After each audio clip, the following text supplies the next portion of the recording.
ছাত্ৰীসকল তোমালোকে ভালে আছানে বাৰু? আজি মই আকৌ সপ্তম শ্ৰেণীৰ গণিতৰ পাঠ এতিয়া আগবঢ়াব বিচাৰিছো। তোমালোকে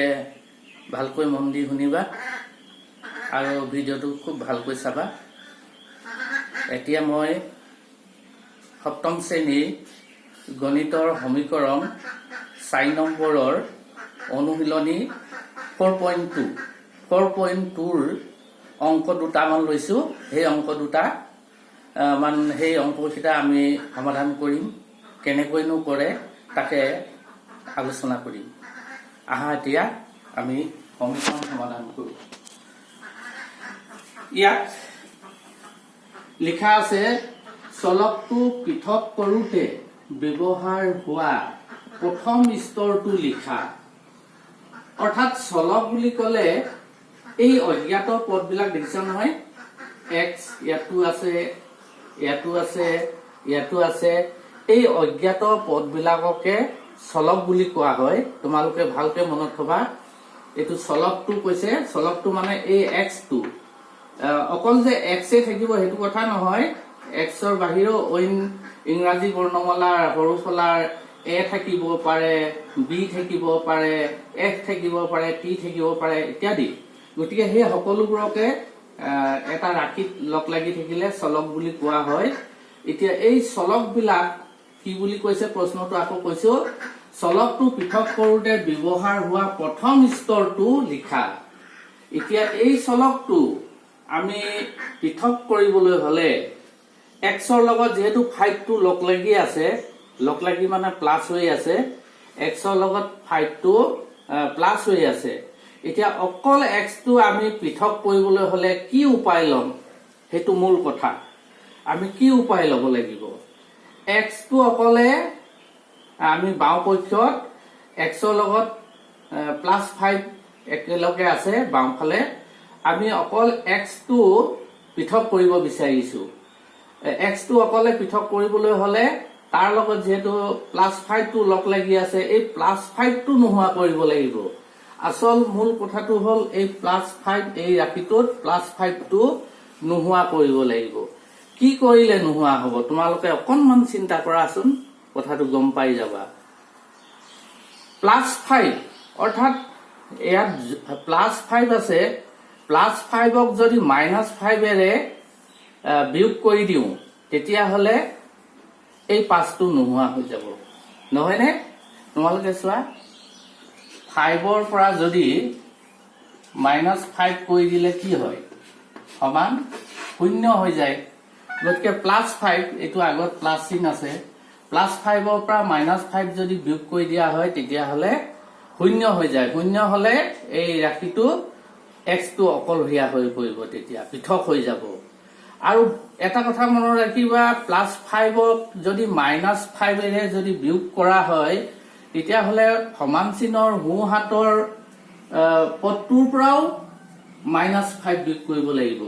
-5। তেতিয়াহে এই সমতাটো একে সমান থাকিব। অৰ্থাৎ বাওঁ পক্ষ যিটো সমতা সোঁ পক্ষৰ লগত সেই সমতাটো একে সমান হব লাগিব। ইয়াত -5 বিয়োগ কৰি যদি ইয়াত 5টো বিয়োগ নকৰো তেতিয়াহলে এই ৰাশিটো সমতা একে নাথাকিব। গতিকে এই সমতাটো একে, সমতা মানে সমান, বাওঁফালে যিমান সোঁফালেও সিমানেই হৈ থাকিব লাগিব। তেতিয়াহে এইটো এটা সমীকৰণৰ সমতুল্যত থকা বুলি আমি কব পাৰিম। গতিকে +5ৰ লগত যেতিয়া আমি -5 বিয়োগ কৰি দিম বাওঁফালে, সোঁফালেও সমান চিনৰ সোঁফালেও 12ৰ লগত -5 বিয়োগ কৰি দিব লাগিব। কথাটো মন কৰিছা ন? কথাটো ভালকে মন দিবা। এতিয়া আমি এই x চলকটো পৃথক কৰাৰ প্ৰথম স্তৰটো কৰি দেখুৱাম। 1 নম্বৰটো আছে x + 5 = 12। এতিয়া আমি কি কৰিম কলো, xটো অকলে ৰাখিবৰ কাৰণে আমি xটো ৰাখিলো, +5 আছে তাৰ লগত +5টো দিলো, তাৰ পৰা কিমান বিয়োগ কৰি দিম 5টো নোহোৱা কৰিবলৈ হলে -5 বিয়োগ কৰি দিব লাগিব তেতিয়া 5ৰ পৰা 5 গলে 0 হৈ যাব এই 5টো নোহোৱা হৈ যাব কথাটো ভালকে মন দিবা দেই এই 5টো নোহোৱা কৰিবৰ কাৰণে আমি -5 বিয়োগ কৰিছো এই বাম পক্ষটো আৰু বাম পক্ষটোত -5 বিয়োগ কৰাৰ লগে লগে সোঁ পক্ষটো 12 আছিলে তাৰ পৰাও আকৌ -5 বিয়োগ কৰি দিব লাগিব তেতিয়াহে বাম ফালৰ যিমান আছে সোঁ ফালেও হিমান হৈ থাকিব অৰ্থাৎ সমতাটো একেটা থাকিব গতিকে এই সমতাটো আমি সদায় একে ৰাখিবৰ কাৰণে বাম ফালে যিটো কৰিছো সোঁ ফালেও হেতু কৰিব লাগিব বাম ফালে কি কৰিলো -5 বিয়োগ কৰিলো আৰু সোঁ ফালেও -5 বিয়োগ কৰিলো দেখিছা নহয় এইটো এতিয়া কি হ'বগৈ x +5 -5 এটা কটাকটি গল অৰ্থাৎ 0 হৈ গল গতিকে অকল x টো অকলহৰীয়া হৈ গল x টো পৃথক হৈ গল ইয়াৰ লগত x ৰ লগত যে 5 টো আছিলে সেই 5 টো এতিয়া ইয়াত নাইকিয়া হৈ গল গতিকে এইটো আমি বিয়োগ কৰি দিলো 0 হলে নাইকিয়া হয় তাৰপিছত সমান 12 ৰ পৰা আকৌ 5 বিয়োগ কৰিলে কিমান পোৱা যাব 12 ৰ পৰা 5 বিয়োগ কৰিলে 7 পোৱা যাব এইটো হৈছে সমীকৰণটোৰ সমাধান এইটো হৈছে সমীকৰণটোৰ সমাধান আৰু এইটো হৈছে চলকটো পৃথক কৰাৰ প্ৰথম স্তৰ এইটো চলকটো পৃথক কৰাৰ প্ৰথম স্তৰ আৰু এইটো হল সমীকৰণটোৰ সমাধান সমীকৰণটো সমাধানো কৰিবলৈ কৈছে নহয় তোমালোকক সমীকৰণটো প্ৰথমতে কৈছে চলকটো পৃথক কৰোতে ব্যৱহাৰ হোৱা প্ৰথম স্তৰটো লিখা প্ৰথম স্তৰটো এইটোৱে হ'ব প্ৰথম স্তৰটো এইটো লিখিম এইটো স্তৰ তাৰ পিছত সমীকৰণটো সমাধান কৰা কলে যে সমীকৰণটো সমাধানটো হল x ৰ মান 7 পালো এতিয়া এনসাৰ তোমালোকে দুটা লিখিব লাগিব এনসাৰ দুটা লিখিব লাগিব প্ৰথম স্তৰটো হল প্ৰথম স্তৰটো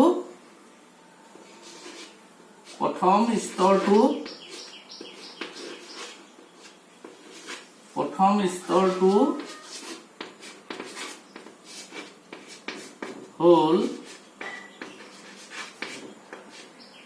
এইটো লিখিম x + 5 - 5 = 12 - 5 এইটো এটা এনসাৰ বিচাৰিছিলে তোমালোকক চলকটো পৃথক কৰোতে ব্যৱহাৰ হোৱা প্ৰথম স্তৰটো লিখা গৈছিলে এই আমি এনসাৰত লিখিলো কি এই ৰাখিটো এইটো প্ৰথম স্তৰটো হল x + 5 - 5 = 12 - 5 এইটো প্ৰথম স্তৰটো তোমালোকে এয়া এটা উত্তৰ দিব লাগিব আৰু সমাধানটো সমীকৰণটো ইয়াত আকৌ লিখি দিবা উত্তৰ দুটা উত্তৰ হ'ব আৰু সমীকৰণটোৰ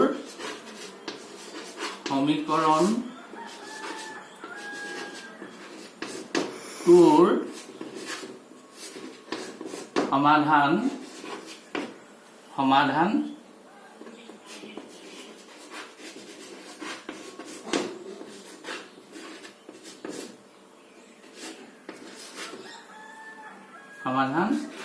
x ৰ সমান 7 এই ধৰণে তোমালোকে কৰি দিব লাগিব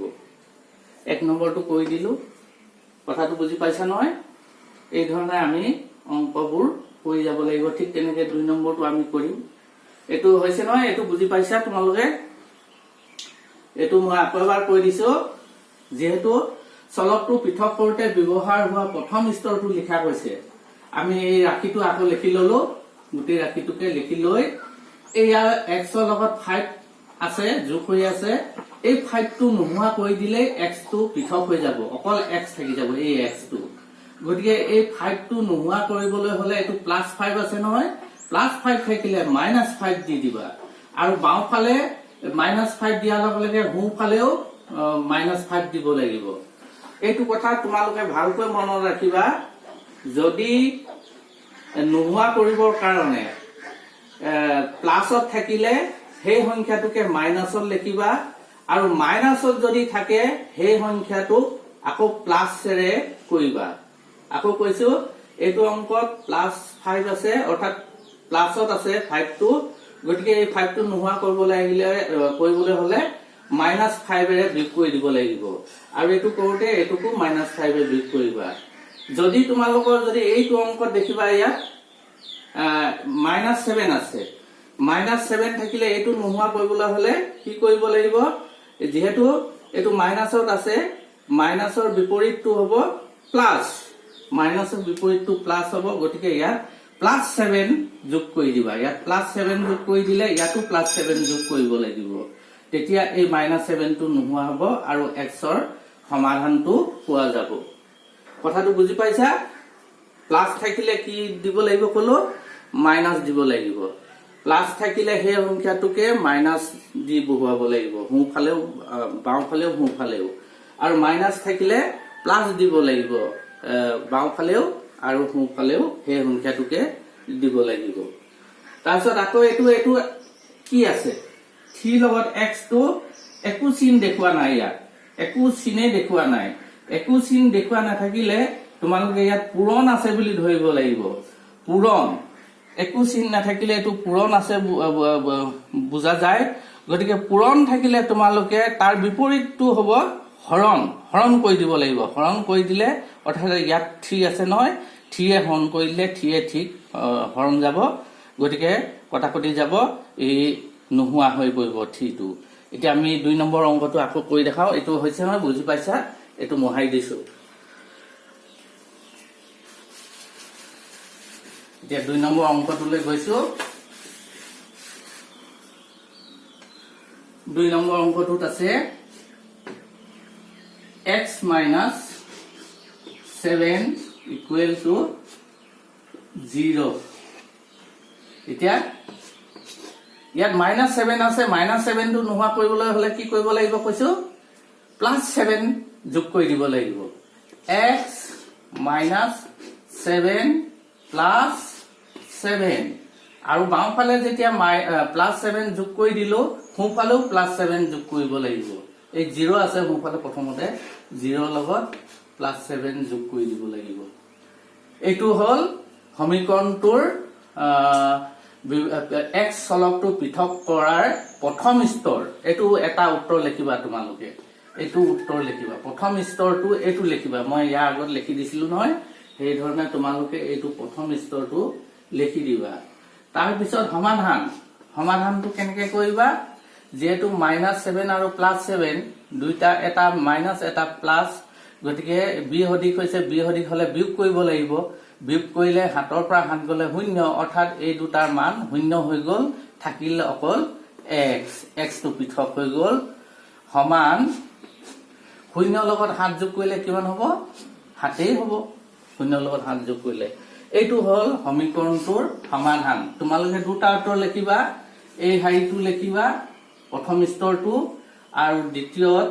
যেটো সমাধান কৰি পোৱা গল সেই উত্তৰটো লিখি দিলেও হ'ব হৈছে ন এতিয়া বুজি পাইছা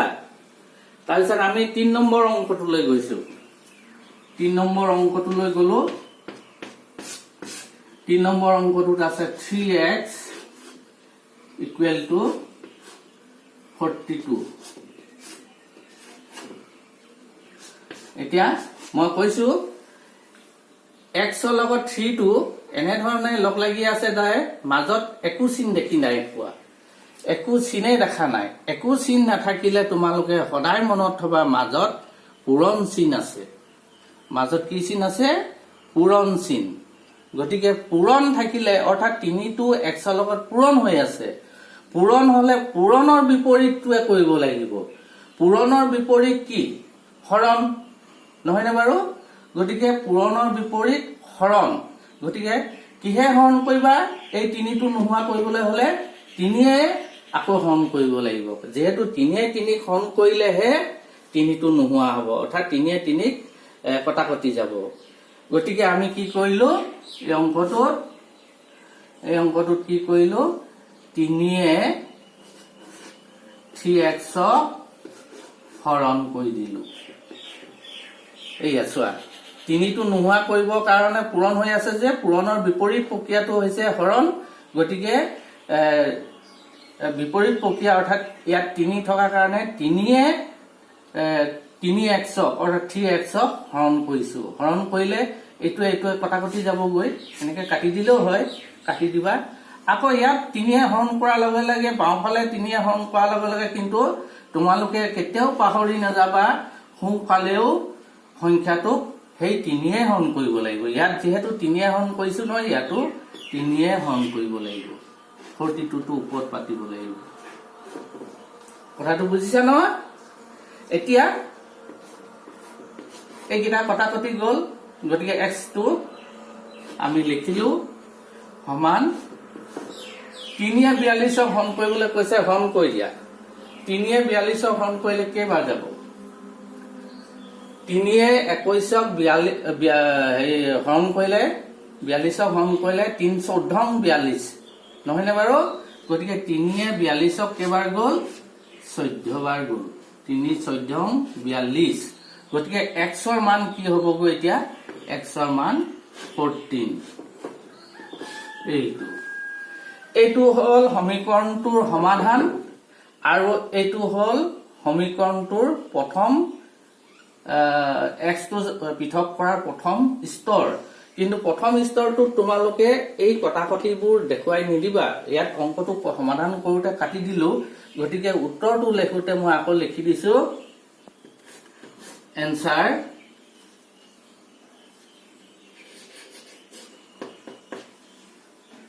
প্ৰথম স্তৰটো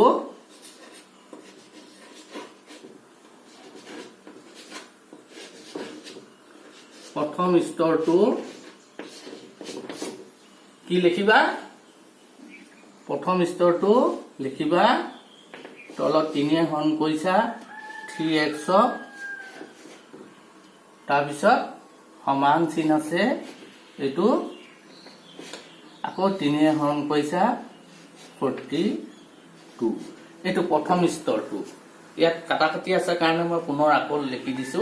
এইটো আকৌ কাটাকাটি কৰি নেদেখুৱাবা এইটো প্ৰথম স্তৰটো ইমানে শেষ হ'ব তাৰপিছত সমাধান আৰু সমাধানটো হ'ল কিমান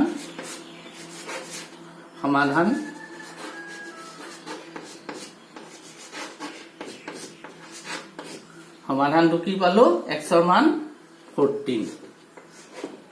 এইটো অকল 14 লিখি দিলেও হ'ব x ৰ সমান 14 নেলিখিলেও অকল 14 লিখি দিলেও হ'ব এই ধৰণে তোমালোকে অংকবোৰ কৰি যাব লাগিব এটা বুজি পাইছা নহয় গতিকে ইয়াৰ পাছৰ অংকখিনি তোমালোকে ঘৰত কৰিবা ঘৰত কৰি WhatsAppৰ যোগেদি মোলৈ পঠাই দিবা হৈছে আকৌ পাছত লগ পাম আজিলৈ ইমানতে সামৰণি মাৰিছো